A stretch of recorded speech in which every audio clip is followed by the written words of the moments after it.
The human ship Dauntless drifted into the silver mist of the Rhinal expanse, its hull glowing faintly from the radiation wash of 3 dying suns. The crew had been traveling for 6 months beyond mapped space, following a faint distress signal that pulsed once every 11 minutes, a whisper from a forgotten corner of the galaxy. Commander Elias Thorne stood at the viewport, his reflection fractured by the crystalline light outside. He was a man shaped by war and silence, lean, scarred eyes that seemed to see through metal and stars alike. Humanity had won many battles since first contact, but it had also lost its innocence. The galaxy was vast, and not all voices wanted to be heard. "Sir," said Lieutenant Mara Ishan from her console, "we've found the source. Coordinates locked." "Bring us in," Thorne replied. The ship broke through the mist and revealed a sight so beautiful and alien that the bridge fell silent.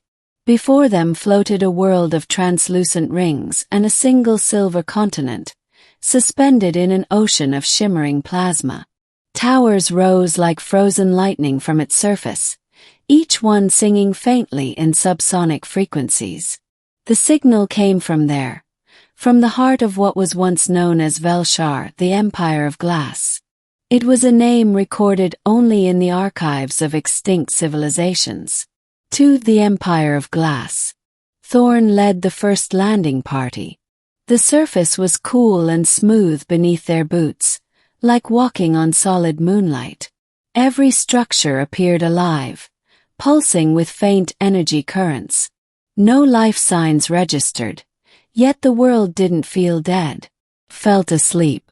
Then, as the team approached what looked like a cathedral of fractal mirrors, the signal spiked. A figure stepped from the light. She was tall, slender, and radiant, not with armor or metal, but with skin that shimmered between translucent silver and faint blue. Her eyes were galaxies unto themselves, twin vortices of light and movement. A cascade of crystalline filaments framed her face like a living crown. When she spoke, her voice harmonized with the planet itself. "You have come. At last." Thorne froze. "Identify yourself." "I am Princess Orlythe of Velshar, last of my kind. You stand upon the ruins of my world." Her words echoed through their helmets. The team exchanged nervous glances. Humanity had encountered alien intelligences before, but never something so ethereal, so hauntingly human. Thorne removed his helmet slowly. "We detected your signal. It's been transmitting for 18,000 years, she finished softly. A plea sent into the dark, awaiting a voice to answer. 3. The Awakening. They set up camp within the crystal halls of the palace. Every wall seemed to breathe with ancient memories. Holographic projections played intermittently. Cities of light, beings made of symphonies, the rise and fall of empires. Velshar had once ruled half the Orion arm before vanishing from all records. Orlythe watched them with quiet curiosity. She did not eat or sleep. Her presence was luminous, her movements like water flowing through glass. Thorne questioned her carefully, though he found himself drawn to her presence in a way that unsettled him. "What happened here?" he asked one night as the others rested. "The song ended," she replied. "My people sought perfection, unity through resonance. But we forgot that even harmony can destroy when made absolute. We merged our minds into one consciousness, believing it would grant us peace. It did for a time, until it began to unravel. I was left to guard the core, and wait. For what? For a mind unlike ours," she said. "A human mind." Thorne frowned. "Why?" "Because you are flawed," she said and smiled faintly. "And therefore you are beautiful." Her words lingered long after she left him alone. For the court reborn. Days passed. The dauntless scientists began to uncover the planet's secrets. Beneath the palace lay a structure they called the core resonator, a vast lattice of crystalline neurons that pulsed faintly, like a slumbering heart. It contained the consciousness of billions, the merged essence of the Velshari. Orlythe claimed it could be awakened again. When Thorn reported back to Fleet Command, they ordered him to assess the potential for technological recovery. They wanted data, not ghosts. But to Orlythe, this was sacred ground. One evening, she summoned Thorn to what she called the Court of Glass, a grand hall with pillars of refracted starlight, where shimmering silhouettes of long-dead nobles began to flicker into existence. She stood before them in ceremonial radiance, her form reflecting 1,000 colors. "They are fragments of memory," she said. "I awaken them through you, through your voice." "Through me?" Thorn asked. "You are the anchor," she said softly. "You carry the unpredictability of life, the contrast we lost." The spectral court bowed as she turned to him. "Speak, human commander. Let them hear the chaos of your kind." Thorn hesitated. The air vibrated with energy. He spoke, not poetry, not prayer, but simple truth. "I am not here to conquer. I am here because your signal called to us, and because I wanted to understand." The light in the hall pulsed brighter. Orlythe's gaze softened. "You understand more than you know." The invitation.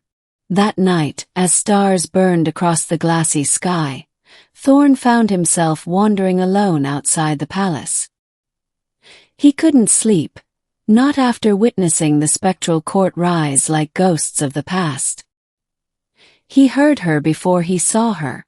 "Commander," Orlythe whispered from behind him, her voice carrying on the still air. He turned. She was illuminated by the twin moons, her translucent form catching their light. She looked almost fragile, but her eyes held millennia. "Do you find us beautiful?" she asked quietly. The question caught him off guard. I don't know what beauty means to your kind." She stepped closer. "It is simple. To the Velshari, beauty was harmony, the absence of conflict, the symmetry of all things." Her voice trembled faintly. "But that is what destroyed us. So tell me, human, I'm not beautiful to you." Thorn studied her. He saw the perfection of her form, yes, but also the sorrow behind her voice, the burden of endless time.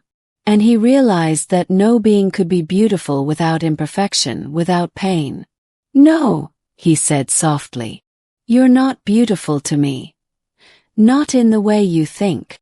The court that had silently formed around them, projections of noble figures, gasped in unified disbelief.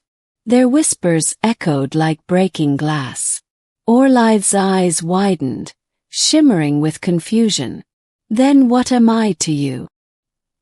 He stepped forward, close enough to see the faint fracture lines across her crystalline skin. "You're real.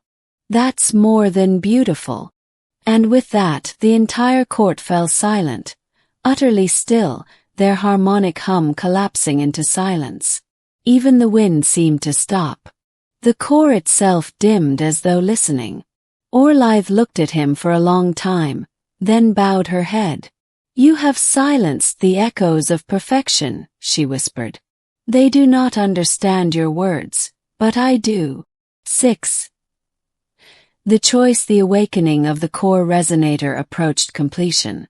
The scientists believed it could yield near-limitless energy. Fleet Command sent word, "Activate it and prepare for extraction." But Thorn hesitated. He had seen the fragility of Orlythe's existence, how she was bound to the core, how its awakening could either restore her people or erase what little remained of her individuality. He confronted her in the heart of the resonator chamber, where crystal spires pulsed like veins of living light. "If we start this," he said, "you could die." "If we do not," she replied, "then I remain alone forever." "You don't have to be," he said quietly. She smiled, a small aching gesture. You speak as though your presence could fill an eternity of silence. Maybe not, Thorn admitted. But I could try. She touched his cheek, cold and smooth like glass warmed by starlight. You remind me of sunlight. Fleeting, but unforgettable. Then she turned toward the core.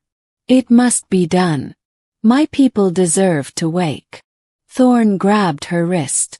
And if they're gone for a reason, what if bringing them back means losing everything you are? Her expression wavered, the first sign of true fear he had seen in her.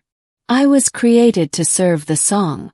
But now I wonder if I was meant to end it. The air crackled. The core thrummed. The decision loomed. 7. The Song of Silence. The activation began. Crystalline pillars blazed with light, waves of resonance building toward crescendo. The spectral forms of the Velshari flickered awake, their voices merging into a rising chorus. Orlythe stood at the center, light streaming from her chest. I am the bridge, she cried. Through me the song returns. Thorn tried to stop her, but the energy field was impenetrable. He could only watch as the chamber filled with radiant light. Stop, he shouted. You'll lose yourself. Her voice came through the blinding glow. I was never meant to be eternal, only to remember. The resonance reached critical pitch. Alarms blared on every human device. Then silence. The light faded. The chamber was still. At its center stood Orlythe, kneeling, dimly glowing, her form fractured but intact. The voices of her people were gone. Completely gone. She looked up at Thorn, her eyes faintly luminous. It is done. He rushed to her side. What did you do? I silenced them, she whispered. Their minds are free, dissolved into the starlight. The core is quiet for the first time in millennia. But you, I remain, she said softly. Not as a princess, not as perfection, but as what you saw me to be. Real. Her body shimmered, fading slowly. Tell your people that beauty is not the absence of flaw, but the courage to exist despite it. Thorn caught her as she fell into his arms. She smiled faintly, her voice barely audible. You asked what beauty meant to us. Now I know. Then her light went out. 8.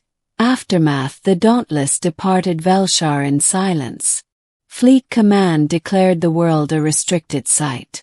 Its energy readings had stabilized, but the crystalline towers no longer sang. They stood like monuments to something lost and remembered. In his quarters, Thorn sat before the viewport again, watching the dying suns flicker across the void. He carried a single shard of silver crystal, all that remained of Orlythe. He spoke softly, as though she could still hear him. You were beautiful, he said, in every way that mattered. 9. Epilogue. The Whisper. Years later, long after Thorn retired from the fleet, explorers passing through the Rhinal Expanse reported something strange. When their ships passed near the ruins of Velshar, their sensors picked up faint harmonic whispers. Not a distress call, but a melody. A soft, imperfect song that changed with every echo. And in that melody, buried deep within the static, was a single voice. Am I not beautiful to you, human? And the stars, remembering the silence that followed, seemed to listen.